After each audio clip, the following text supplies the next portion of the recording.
Welcome back to today in our exclusive town hall with Democratic presidential candidate Senator Bernie Sanders.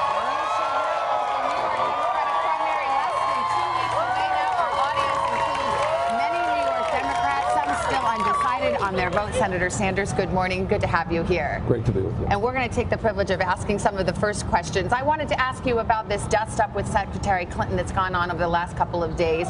You thought she had called you unqualified, that she had used that word to be president, and therefore you repaid the favor by saying she was not qualified. Given what you now know about what she actually said, do you think she is qualified to be president? Well, what I now know is that after we have won 6 out of the last 7 caucuses and primaries, and in national polls, a couple of them, we are now in the lead, the Clinton campaign has changed its tone, and I think they were pretty public about it. And that is, when we come here to New York, they're going to be a lot more negative. And that's what you're seeing from their surrogates and from the tone of their campaign. So when the Washington Post has a headline that says that Clinton campaign thinks that Sanders is unqualified, we responded. But look, did you overreact because you thought she said something more than she did? Here's the truth. I've known Hillary Clinton for 25 years. I respect Hillary Clinton. We were colleagues in the Senate. And on her worst day, she would be an infinitely better president than either of the Republican candidates. She's qualified. Of course. But the point is, I would hope that we get away from these attacks, which, by the way, the media likes very much, and start focusing, maybe we could do that today, on the real issues that impact the American people.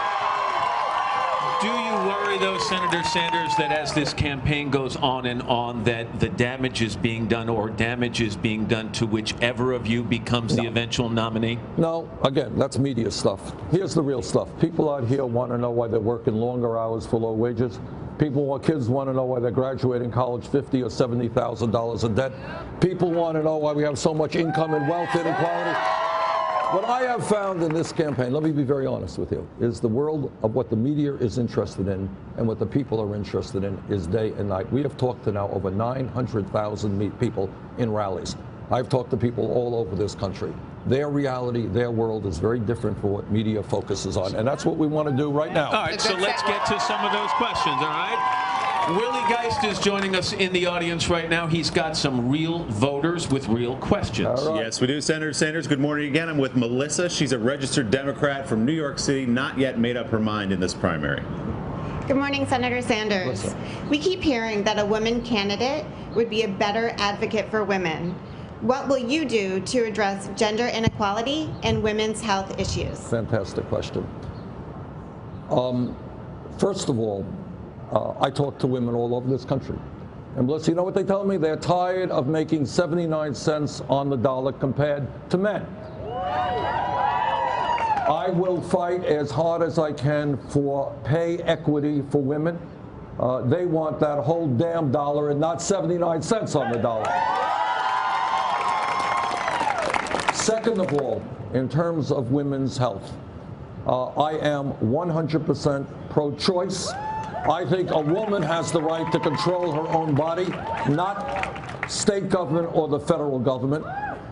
Thirdly, I believe that we have got to join the rest of the industrialized world, guarantee health care to every man, woman, and child as a right. You know, we have got to ask ourselves a hard question, which media often does not. And that is, why are we the only major country on earth that doesn't guarantee health care to all people? Why do we end up spending so much more per capita? Why are health care costs really impacting, in an incredible way, middle-class families? So we're going to fight for health care for all through a Medicare for all single-payer program. We will save middle-class families thousands of dollars a year on their health care. I want to ask you something, and before you blame the media for this, Senator, this is something your campaign manager, Jeff Weaver, said.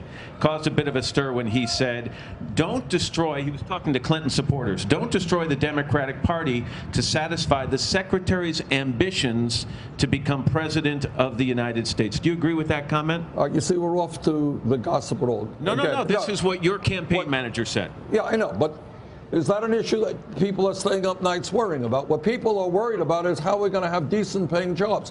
Jeff is doing a great job. We started at 3% in the polls. Last 2 out of 3 polls had us in the lead.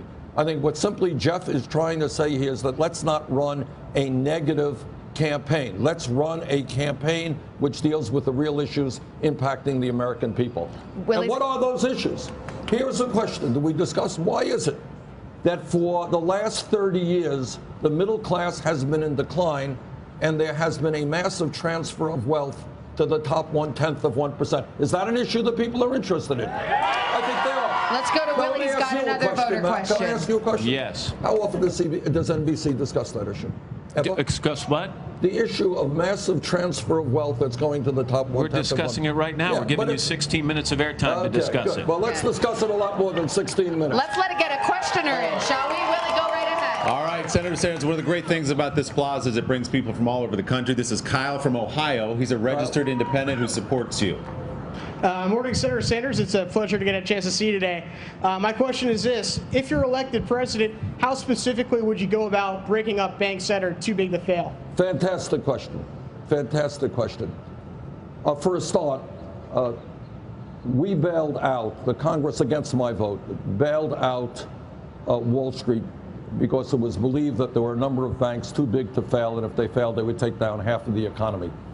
It turns out that today, 3 out of the 4 largest banks in this country are bigger than they were when we bailed them out because they were too big to fail. You could approach that issue in a number of ways.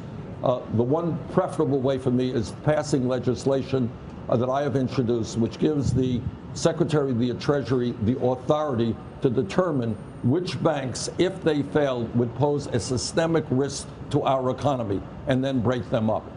Right now, we have the 6 largest financial institutions in this country having assets equivalent to 58% of the GDP of America.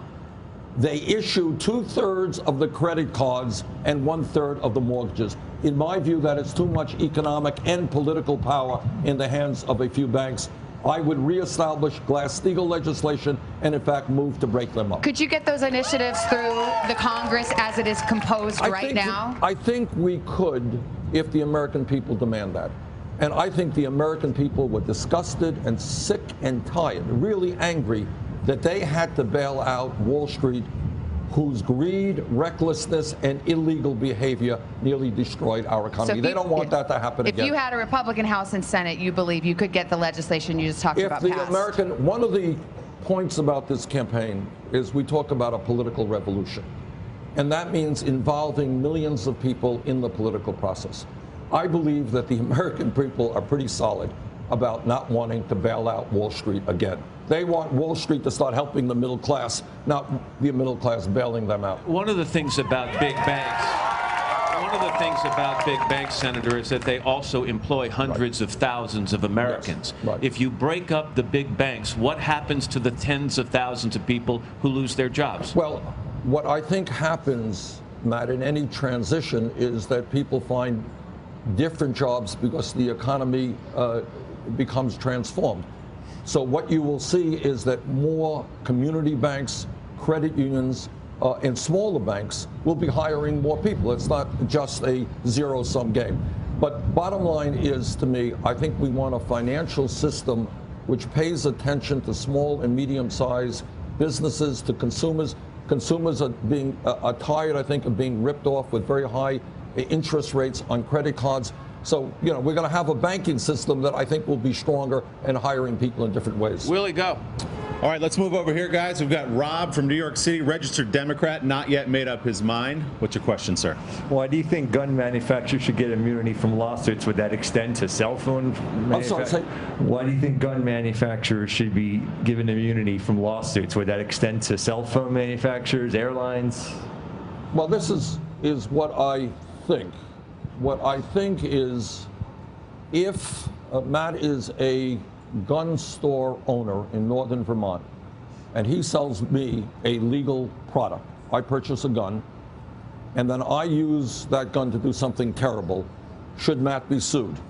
And the answer is, I think not. Why do you keep picking on me? All right.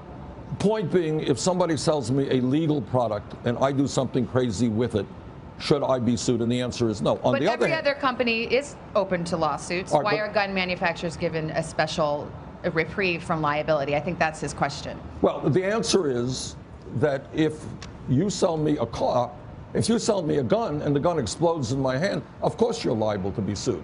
But if the product works the way it was designed to work, then I do not believe that that gun owner should be sued. But here's what I do think.